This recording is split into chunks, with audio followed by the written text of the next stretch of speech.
ரொம்ப ஸ்பைஸியான டேங்கியான ஒரு மத்தி மீன் குழம்பு எப்படி செய்யுதுன்னு பார்க்கலாம். இதுக்கு ஃபர்ஸ்ட்டு கொஞ்சோண்டு எண்ணெய் சேர்த்திக்கோங்க. அதில் கடுகு, வெந்தயம், சின்ன வெங்காயம், கொஞ்சம் பூண்டு, கொஞ்சம் கருவேப்பிலை எல்லாம் சேர்த்து நல்லா வதக்கிக்கோங்க. நல்லா வதங்கி வந்ததுக்கப்புறம் 1 ஸ்பூன் அளவுக்கு மிளகாய்த்தூள், 2 ஸ்பூன் அளவுக்கு மல்லித்தூள், 1/2 ஸ்பூன் அளவுக்கு மஞ்சள் தூள், 1/2 ஸ்பூன் இல்லை 1/4 ஸ்பூன் அளவுக்கு மஞ்சள் தூள், தேவையான அளவுக்கு கொஞ்சோண்டு உப்பு சேர்த்து நல்லா வதக்கிக்கோங்க, எண்ணெயெல்லாம் பிரிஞ்சு வர வரைக்கும்.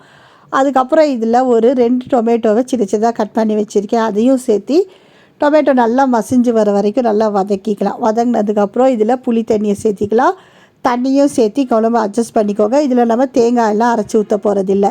நல்லா கொதி வரும்போது 2 பச்சை மிளகாவை சேர்த்திக்கோங்க. அதோட வாஷ் பண்ணி வச்சுருக்க மத்தி மீனையும் இதில் சேர்த்தி மூடி போட்டு ஒரு 5 to 6 நிமிஷம் நல்லா வேக விடுங்க. மீன் சீக்கிரம் வெந்துடும், அதனால் ஜாஸ்தி நேரம் பிடிக்காது. நல்லா வெந்ததுக்கப்புறம் இப்போ அடுப்பை ஆஃப் பண்ணி விட்டுடுங்க. ஆஃப் பண்ணி விட்டுட்டு ஒரு 5 to 10 நிமிஷம் கழித்து ஓப்பன் பண்ணி பாருங்கள். சூப்பரான டேங்கியான மத்தி மீன் குழம்பு ரெடியாக இருக்கும்.